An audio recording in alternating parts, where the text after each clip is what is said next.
Welcome, friends.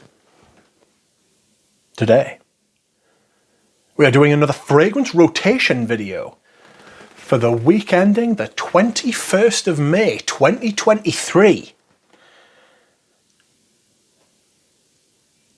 Tremendous. That's right, friends. Once again, I have returned to you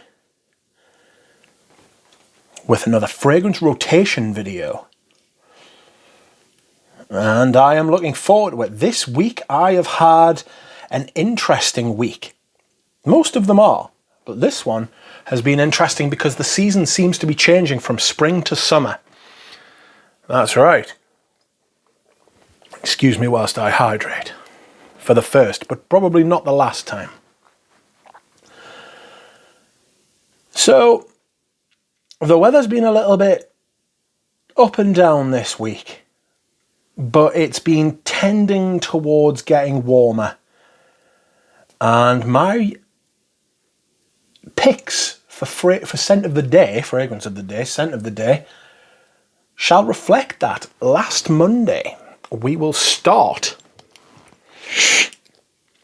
with my vintage Timbuktu by L'Artisan Parfumier. Thanks to Natalia for helping me secure this bottle at a reasonable price, because the prices of these old L'Artisans are bananas. I saw somebody trying to charge £550 for Iris Polida, a 50ml of Iris Polida on eBay the other day.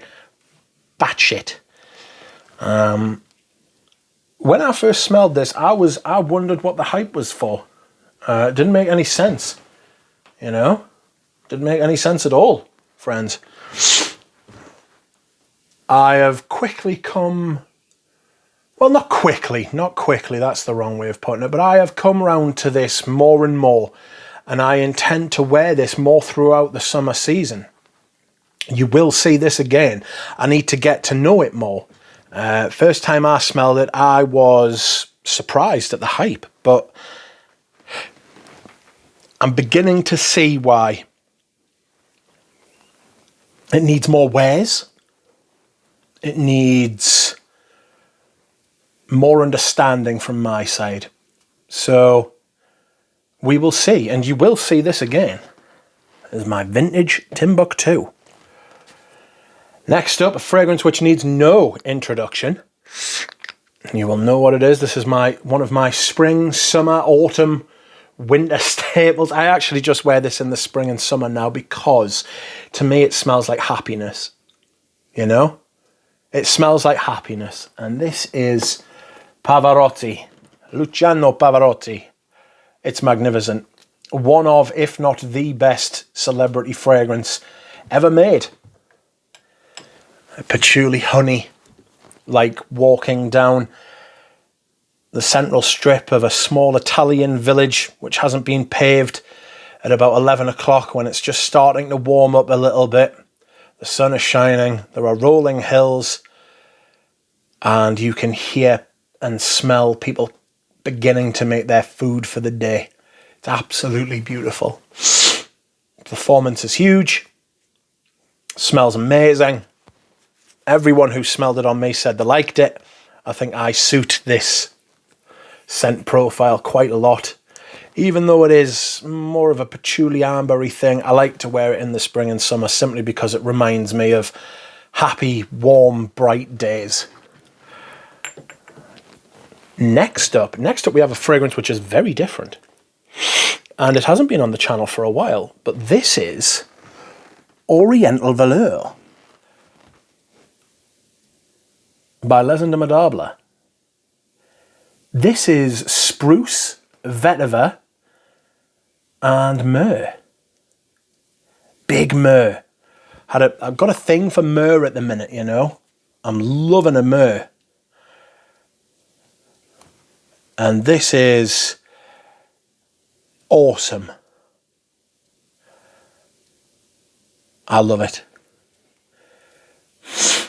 The spruce is big and green at the beginning, along with the vetiver. I get a lot of vetiver from this. And then the myrrh sort of like melts in from the outside and then becomes all encompassing, you know, holds the whole fragrance together. It's absolutely gorgeous. I'd highly recommend you sampled everything from this brand, but this one I absolutely love. It's one of the originals that was not made by Antoine Lee, but it is still gorgeous. Very myrrhy. It's got a slight toothpastey vibe from the myrrh, but maybe from the vetiver as well, because I think the vetiver can go a little minty, but it wears amazingly. It's not ecclesiastical for me, but then I don't associate myrrh with like religion. I don't really have many religious associations, to be honest with you, like a lot of people do with their fragrances. So yes, that was Oriental Villa, one of the most underrated Les Indomptables. Excuse me whilst I hydrate. Next up, we have another fragrance with a religious connotation. And this is Iris Nazarena by Aedes de Venustus. Gorgeous. Gorgeous iris red berry leather thing. It's a fucking phenomenal fragrance. One of the best niche fragrances released. It's not a high bar, I'll be honest, but one of the best niche fragrances released in 15 years, you know. It's not a recent release, and these aren't cheap. You can't get them cheap anywhere, but this is gorgeous. This is my older bottle, which was gifted to me by Natalia. Again, second shout out to her today. I love this stuff. It's awesome. I'm not sure I'm going to get many opportunities to wear this going forward since it does heat up. This is quite a spring, autumn kind of perfume, you know, with the berries, and the iris is quite waxy, and the suede leather's like really nice, but it's a little heavy. I'm not sure. We'll see. If it cools down a little bit again, then I will bust it out. But the performance on this is massive as well. Not only does it stick around all day, you can smell it all day. You know, huge it is. Huge. And there's no difference between that and the new version either, which I also have, which was also gifted to me by Anouge. They actually came on the same day. Amazing. Next up, Friday. A classic designer, Cartier's Roadster. I was going to review this and then something happened. I fell asleep or something. Had a bit of a David on Friday, so I was asleep early. This is Cartier's Roadster. I love it. Bergamot, vetiver.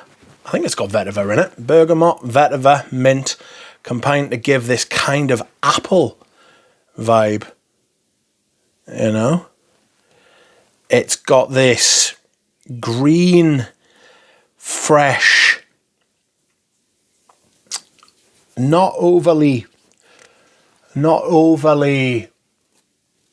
bitter apple, but apple all the same. And then it dries down to this lovely creamy patchouli through the vetiver. It's got vanilla in as well. It's an awesome fragrance. It really is. This is what designer fragrances should be like. Lasts all day, it's fresh, it's good quality, it smells different from what a lot of other people are wearing, especially now. So I would recommend trying to find it because it is gone, my friends, and the prices will surely start to creep up if they haven't already. Saturday I wore something not completely different in smell, but from a completely different brand. And this is Creed's Bois de Portugal. This smells like white shirt, like white t-shirt, outside summer weather. It's beautiful. It's got that Creed ambergris sandalwood dry down, which was what made them as hyped and as good as they were. It's got bergamot at the top and this gorgeous lavender that runs all the way through the fragrance. It's absolutely stunning, and it is what Creed used to be all about. And I haven't smelled the modern versions of this. Mine's an old 120ml bottle, which I'm extremely grateful to have. So,